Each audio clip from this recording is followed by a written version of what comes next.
You complete me. Ayan. So, yung you is lahat, malalaking letra, no?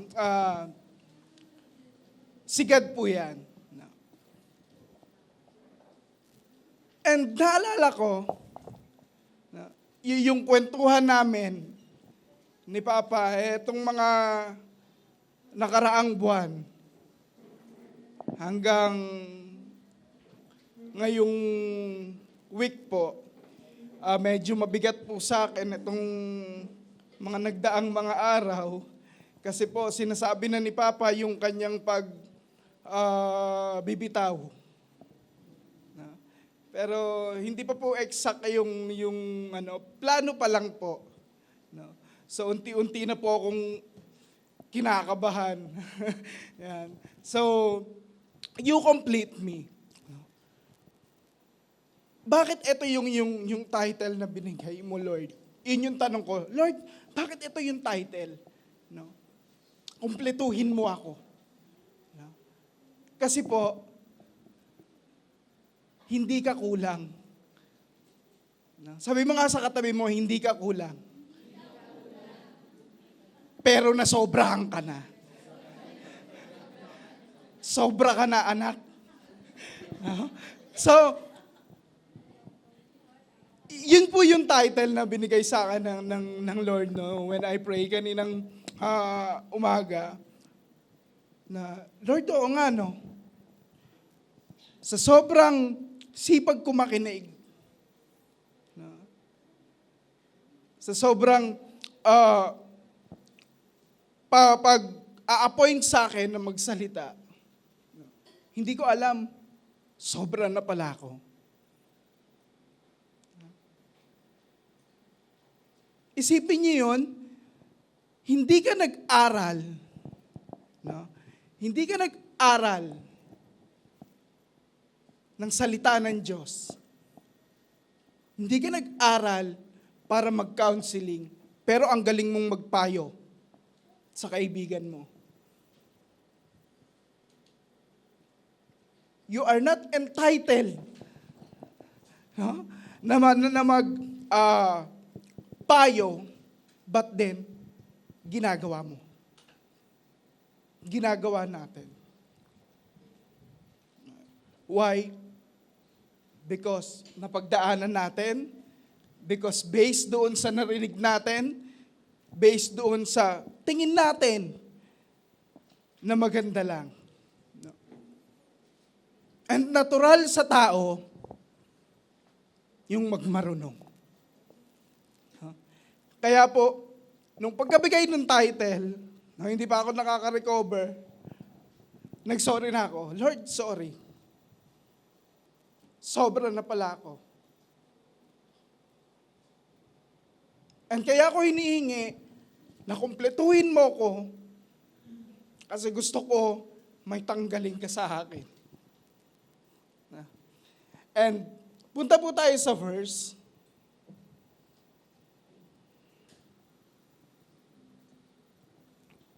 Second Timothy 3, verse 16 to 17. Yan, sige nga po, makikibasa po. 1, 2, 3, go.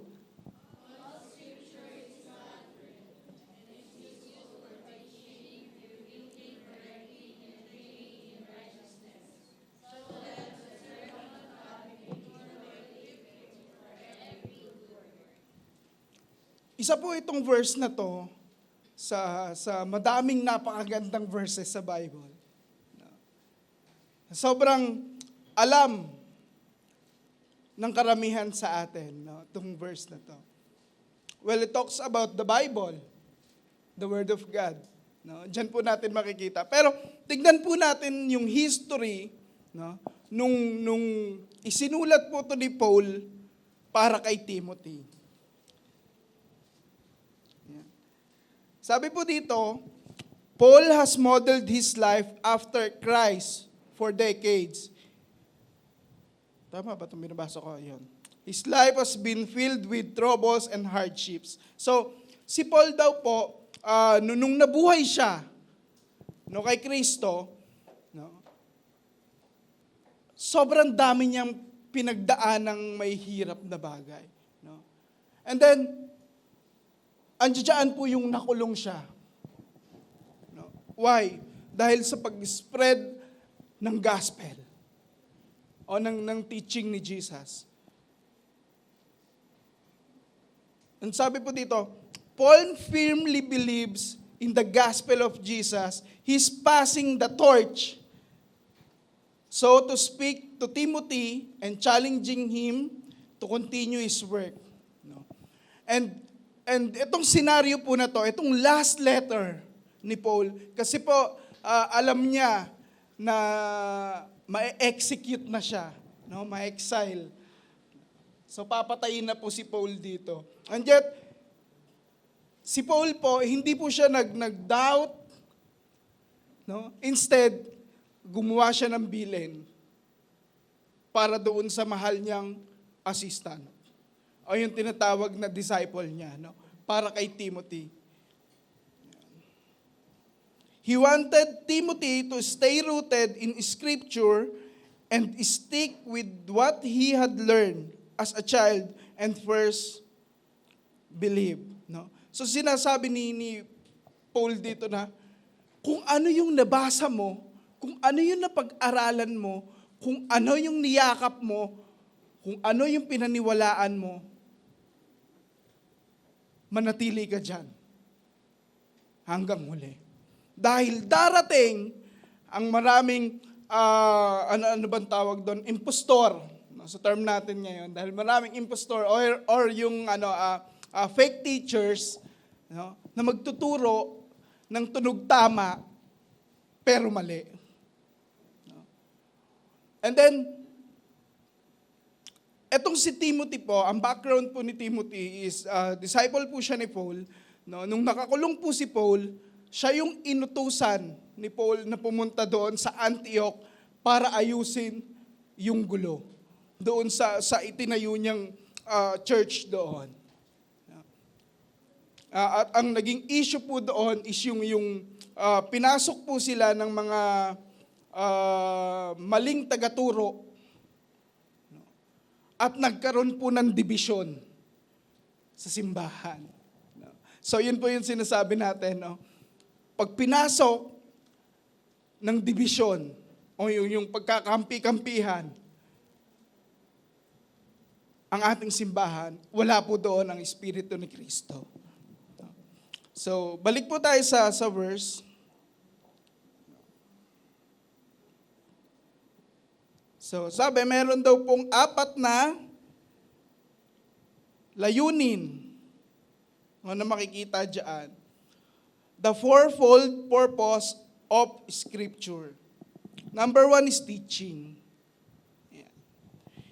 Scripture provides sound doctrine, teaching us about God, His character, and His will for our lives.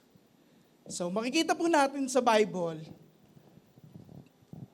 yung character ng Panginoon. No? Maaral din po natin dyan yung ipinagagawa niya. Nung ako po ay napasok pa sa Bible School, wala pa po kasi ngayon, bakasyon pa po kami, sabi, sobrang makapangyarihan yung Biblia.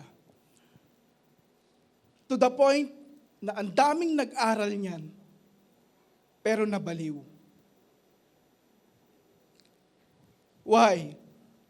Makikita mo dyan yung character ng Diyos. Makikita mo yung pinapagawa ng Diyos. Makikita mo lahat ng mabubuting ginawa ng Panginoon, pero hindi mo kayang aralin na maging Panginoon. No? Kaya siguro maraming nabaliw. No? Dahil inaral nila kung paano maging Diyos. Tinanong ko po yung teacher namin kung anong flavor nila. Kung pomelo ba, o ano ba. Pomelo lang kasi gusto ko sa juice. Yan. So, sabi, sobrang makapangyarihan ng Biblia, kahit noon pa siya ginawa, yung salita ng Panginoon, buhay hanggang ngayon. And sabi po dito is reproof. Scripture exposes sin and wrong thinking, challenging us to repent and live in accordance with God's truth. Yeah. And next is correction. Ito po yung ayaw marinig ng lahat. Correction. Scripture helps us to see our mistakes and provides guidance for growth and development in our Christian walk. And lastly po, training in righteousness. Scripture empowers us to live lives that are pleasing to God, equipping us to do good works and fulfilling our calling. Ngayon po, ang tema po ng month natin ngayon is training and equipping. And hindi natin kaya, no, na maisugo agad kung hindi tayo dumaan sa tamang proseso.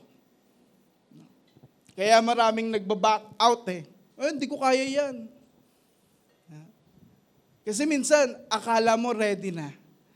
Ito po yung nakita kong mali. No? Nag-evaluate po ako ng aming grupo or yung tinatawag na cell group po namin.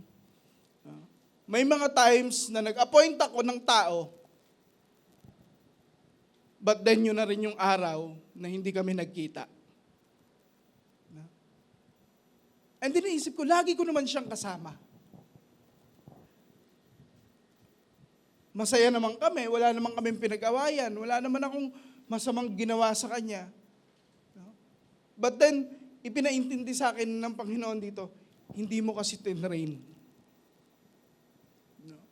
Bago mo i-equip, i-train mo muna.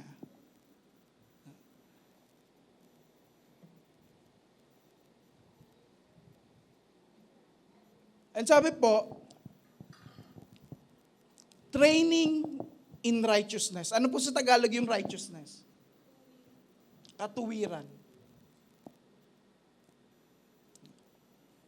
So, ibig sabihin, kapag tinitrain mo siya sa katuwiran, ibig sabihin baliko.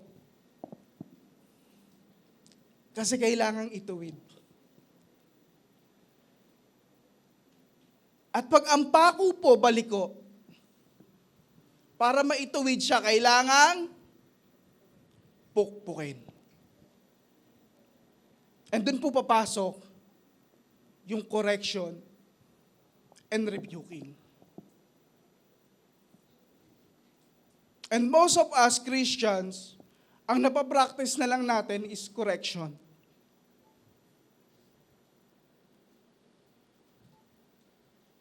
Ang galing natin magsabi na, hey, mali yan. Paano yung rebuking? Parang nakakahiya naman po kasi na, in Jesus' name. No? Hindi naman po siya napoposes. No? Parang nakaka-offend po yun. No? Kaya hindi na na-practice yung rebuking.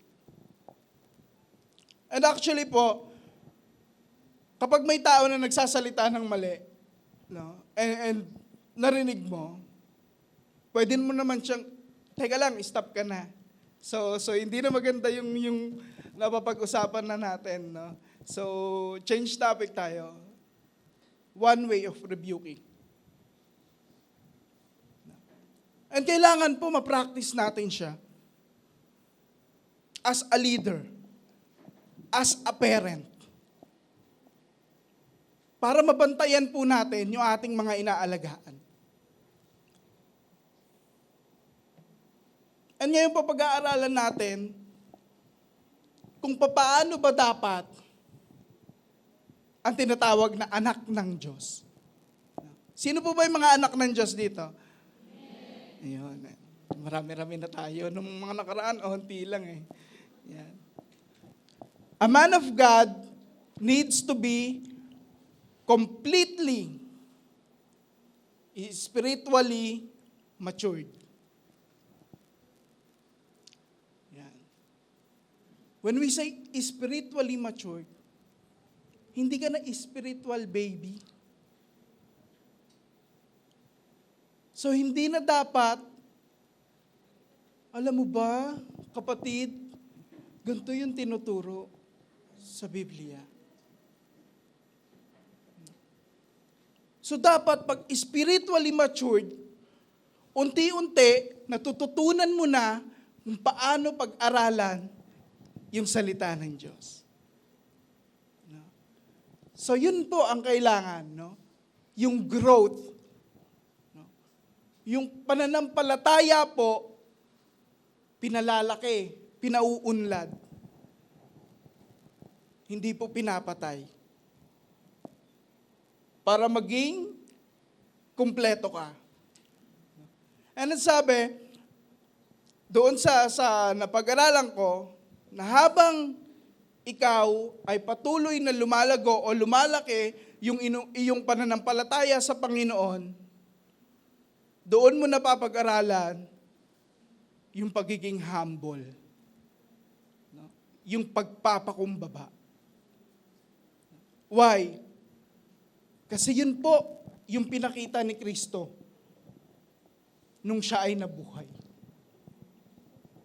Yung pagpapakumbaba. Minsan, masagi lang yung cutics natin na bagong, yung kuko natin na bagong cutics, talagang no? Parang may digmaan na na nangyayari no? So, kailangan po, pinapaunlad natin yung ating pananampalataya. Ano ulit meaning ng pananampalataya? Paniniwala, pagtitiwala, at pananatili sa Panginoon. So, importante po na naiintindihan natin yung pinanghahawakan natin. A man of God needs to be completely spiritually matured. And sabi po dito,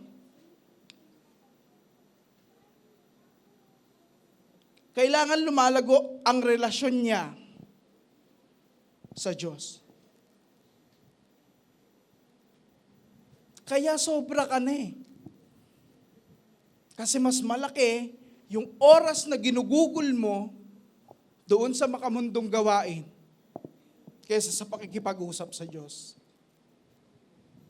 Kaya pag may tinatanggal siya sa atin, maaaring pangit na ugali, nasasaktan tayo ng sobra. Amen? Sino yung nasaktan na? Tama yan. No? Kasi yung pain daw, ang meaning niya is growth.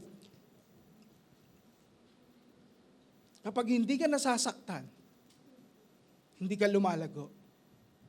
And anong sabi doon sa vine and the branches, kinakat yung hindi namumunga.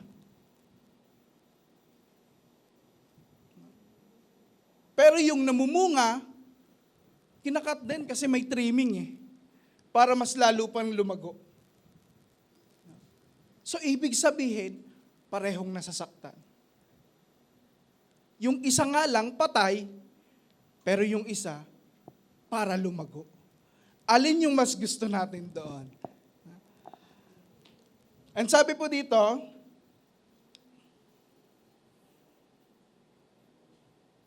may ebidensya.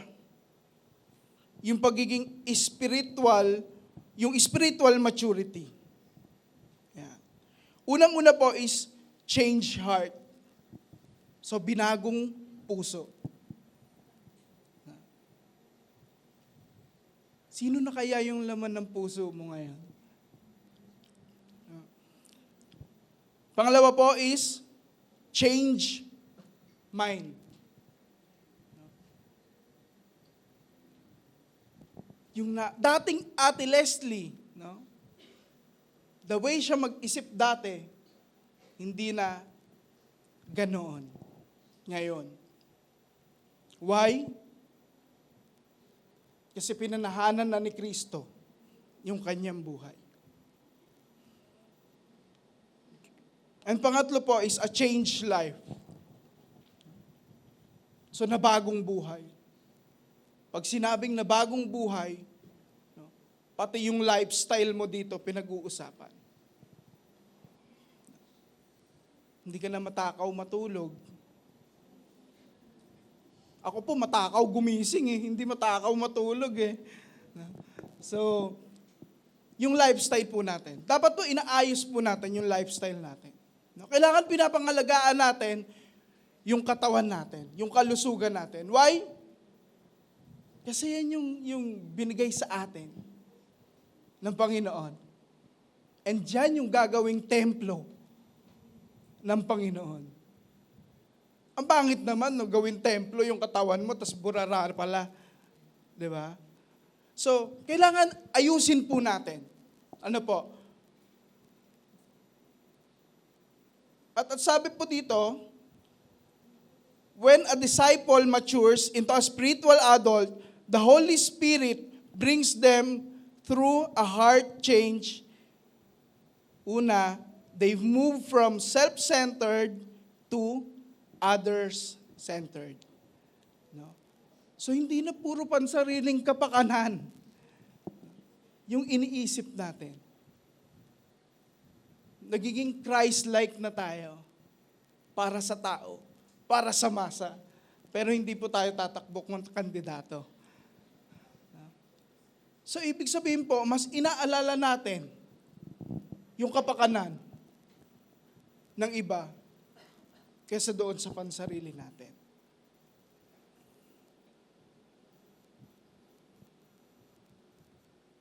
They become God-centered in motivation. So, si God na yung nakakapag-motivate sa atin. No? Pag naiisip natin si God, namomotivate ako, kailangan kong kumilos. No? Kailangan kong ayusin kung ano yung pinapaayos sa akin ng Panginoon. Kailangan kong tanggapin itong bawat nangyayari at isuko ko sa Panginoon.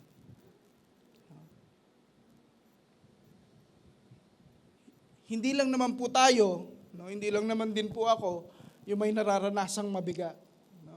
Actually, lahat po tayo, no, may nararanasang problema.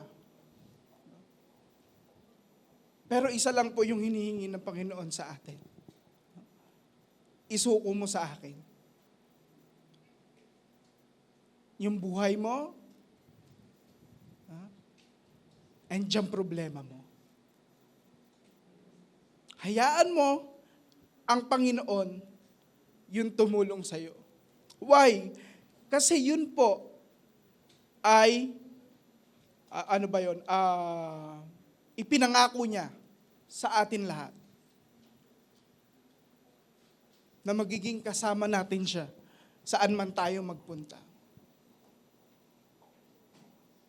And hayaan niyo po, no, na magampanan ng Panginoon yung ipinangako niya sa iyo. Isuko natin yung buhay natin sa Kanya, yung lahat ng kasalanan, no, na sinadya man o hindi, isuko natin sa Panginoon. Para po ang Panginoon ay mas maluwag o mas maalwan na makakilos para tulungan ka, para tulungan po tayo.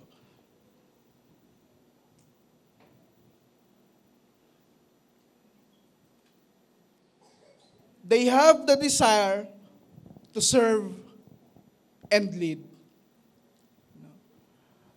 So kapag po ang banal na spirito ay kumilos na, no, sa buhay ng bawat nananampalataya kay Jesus, nagkakaroon po ang mananampalataya ng desire, no, na maglingkod sa Panginoon. Ang nag-uusap po kami ni Papa, training and equipping yung team natin pa. So ano yung kailangan kong ano dyan? Sabi niya, alam mo na, may Biblia, may sarili kang utak, may sarili kang puso, manalangin ka. So yun po yung payo ng aking tatay sa akin. Kaya po hirap po ako. No? So, hindi po maayos yung tulog, no? And sobrang bigat no ng mga pinapasan ngayon, no, ng mga nakaraan. Kaya Lord, paano na 'to? No? Ganun yung prayer ko eh. Lord, paano na 'to? Nahirapan ako din eh. And sabi, magtiwala. Yun lang. Sumunod at magtiwala. Okay, sige. Sumunod at magtiwala. Susunod ako, tatayuan ko. Nagtitiwala ako sa iyo, Panginoon. Bigyan mo ako ng topic. And binigay naman po, kaninang umaga lang din. Thank you, Lord. Sabi, desire to serve and to lead. So, hindi ka lang magsiserve sa Panginoon, maglilid ka pa. And lahat ng tinawag ng Panginoon, makikitaas yung kamay. Amen. So, lahat po ng tinawag ng Panginoon, no? O yung sinabi na anak ng Diyos, hindi po kayo tinawag para umupo at tumunganga. Lahat po tayo ay kailangang kumilos. Why? Kasi tayo yung bumubuo doon sa body of Christ. I think makikita natin po ito sa Ephesians 4. Na tayo yung bubuo ng katawan ni Kristo. Na kahit iba-iba yung gift natin o yung pagkakatawag natin, merong unity. Why? Kasi si Jesus yung head. Kagaya ng kamay at ng paa at saka mata, kung paano sila nagkakaisang kumilos, magiging ganun din po tayo. And pangalawa po, a man of God should be equipped for every good work. Ang bawat anak po ng Panginoon o ng Diyos ay kailangan maging kasangkapan para sa mabubuting gawa. Hindi katitisuran. Amen po. Minsan po kasi, pag alam po natin na tama tayo, wala na tayong pakialam sa salitang pagpapakumbaba. Tama? Kaya doon nagkamali. Kaya doon ka nagkamali. Huwag mong hayaan na yung tama na pinangahawakan mo ay magiging rason para magkasala ka. Napanood ko sa Facebook na kailan daw nagiging mali ang tama at ang tama ay mali. Kapag ang tama mo galing sa bisyo, mali po yun. No? Malala na ang tama mo. No? So, ayusin po natin, no, yung ating ginagawa. Kasi pag maayos yung ating ginagawa, maayos ang takbo ng ating isipan. Ibig sabihin, healthy yung brain natin. No? Hindi siya puno ng lason.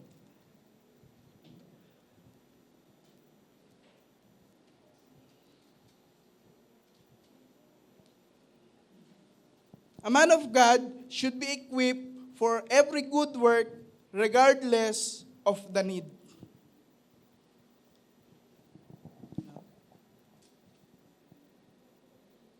Kay may kailangan siya o wala. Kinaandon yung kanyang pangangailangan o wala. Kailangan intact siya. Kailangan gumawa ng mabuti. And kaya tayo nakakagawa ng mabuti dahil pinananahanan tayo ni Kristo sa ating buhay. Kasi madali naman magpakabait, pero ang mahirap yung magpakabuti. Madaling gumawa ng magandang bagay, pero yung consistency, yun ang mahirap. At kaya tayo nakakagawa ng kabutihan ay dahil pinanahanan o nasa atin ang Espiritu ng Panginoon na nag-guide po sa atin. Sumunod po is, he lived his faith correctly. So isinasapamuhay niya yung kanyang pananampalataya.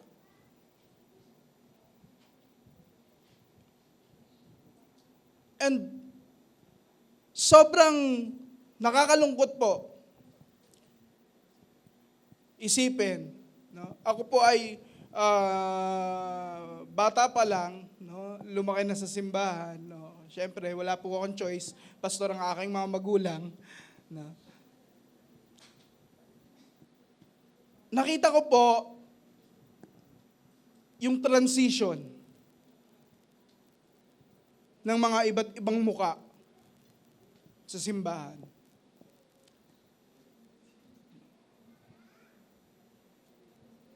And ang dami ko narinig, no, ng mga pangako na wala rin namang nangyari.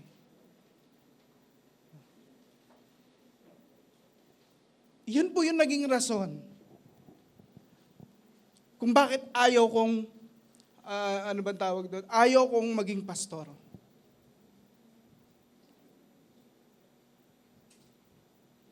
Ang tingin ko po dati sa isang pastor is ginagamit lang ng tao. May pupunta sa bahay, may mangungutang.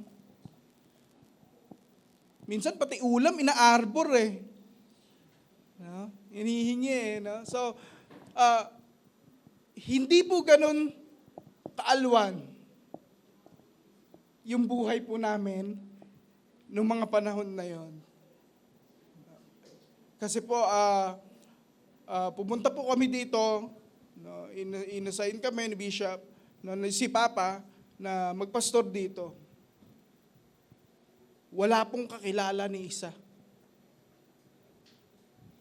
And sobrang hirap po nung naging start. At saksi po kami ng aking kapatid. No?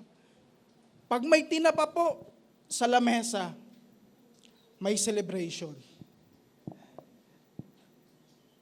So ganun po yung nangyari. And then, nagkaroon ng mga members, 2, 3, doon po nag-umpisa. Ang saya ng aking mga magulang.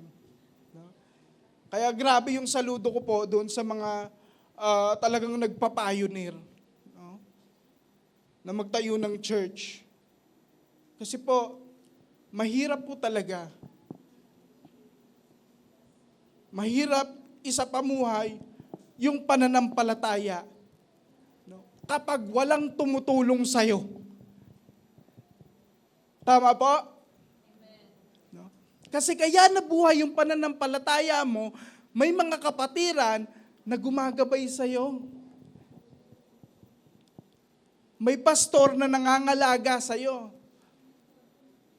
Pero ang hirap i-exercise ng pananampalataya kapag mag-isa ka na lang.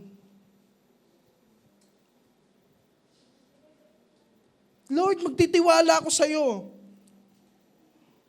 Ano nang gagawin ko ngayon? Kung mahal mo ko, Lord, magpadala ka na lang ng tao. Magtayo ka na lang din agad ng building. Hindi po ganun yun. Kailangan mong kumilos. Kailangan mo umaksyon. Dahil faith without work is dead. Kailangan mong may aksyon na gawin. Pumunta po kami sa ano bang lugar yun? Saan ako pinadala? Hindi, mission. Sa Bicol ba yun? Sa Bicol. Ano yun? Iriga. Yun po, Iriga. May bago po kasing tayong church doon. Tayo, no? So, Fish Gen Iriga. And mga anak ng pastor, no, inimbitahan po ni Bishop na sumama, then, pero pili lang. 3 lang yata kami. And ang assignment namin is mag-invite, mag-evangelize. Ang hirap po na ipangaral yung salita ng Diyos kung hindi kayo nagkakaintindihan ng iba po kasi yung salita nila eh. Pero nakakaintindi po sila ng Tagalog. Hindi lang nila hindi lang sila makapag-reply siguro ng purong Tagalog. No? So, ang hirap po. And then, dun din po kami nakaranas ng, ano yan? Tungkol sa Diyos, umalis kayo rito. May sinisimbahan na ako. Rejection. So, masakit ma-reject. Pero kailangan mong maranasan. Why? Kasi patunay yon na mahal mo ang salita ng Panginoon. Patunay yon na hindi ka mapipigilan na ibahagi kung ano yung inilalagay sa iyo ng Panginoon.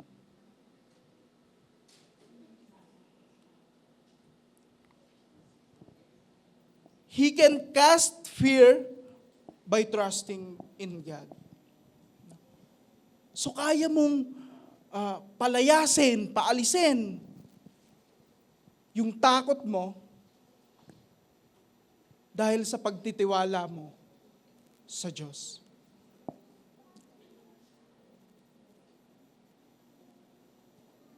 Ang hirap po sumunod kapag alam mo sa sarili mo na hindi mo kaya yung pinapagawa sa iyo. Ganun kasi mag-isip yung tao. Pero ang Diyos, gusto kanyang i-stretch. No? Doon sa limit mo. Why? Kasi gusto niyang maipagkatiwala na mas malaki sa iyo.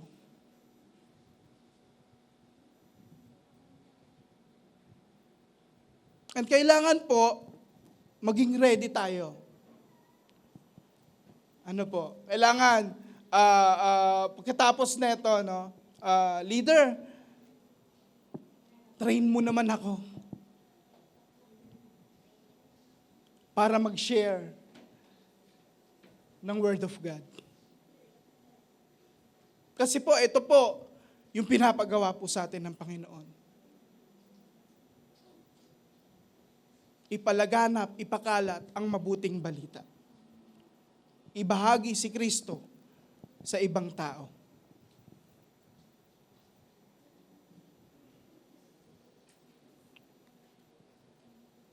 And tapos na po tayo, conclusion.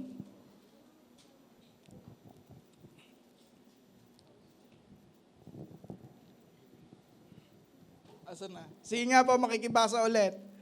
1, 2, 3, go!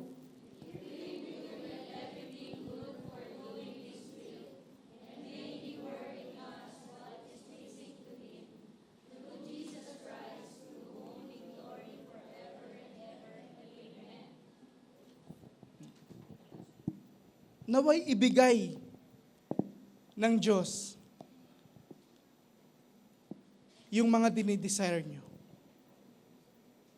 para magamit nyo sa kung paano kayo tinatawag ng Panginoon.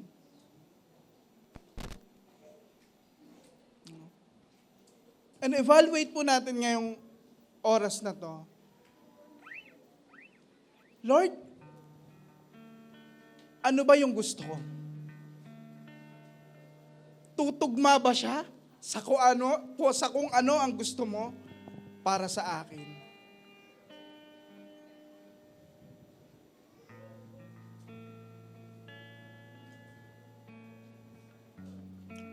Gusto mo hindi ka na mahirapan, pero gusto ng Diyos na lumago ka.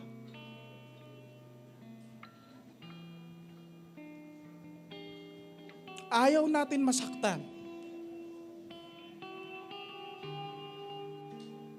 But then si Kristo, na walang kasalanan, inako. Ako na lang ipako nyo. Para sa kasalanan ni Angeline. Para sa kasalanan po natin lahat.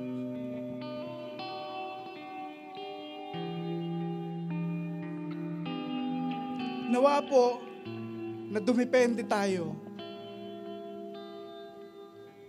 doon sa ginagawa ng Panginoon sa ating buhay.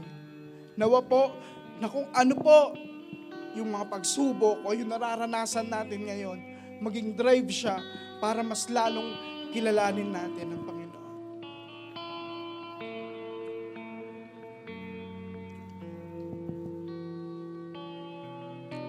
Sige po, makikitayo po lahat.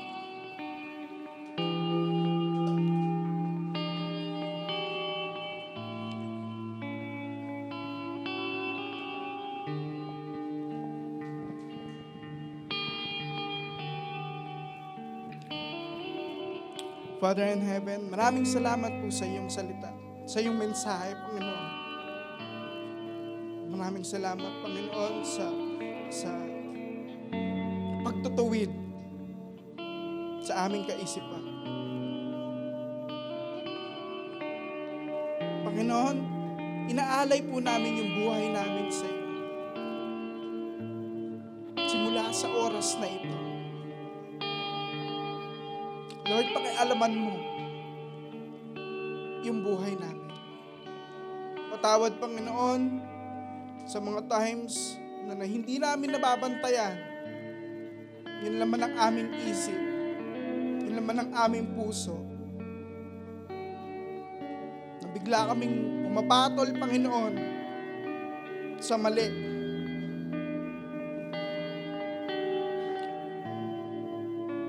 Humihingi po kami ng tawad sa iyo.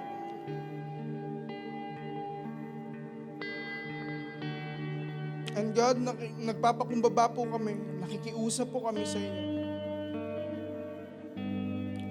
Na muli kami ay patawarin mo, linisin mo, Panginoon.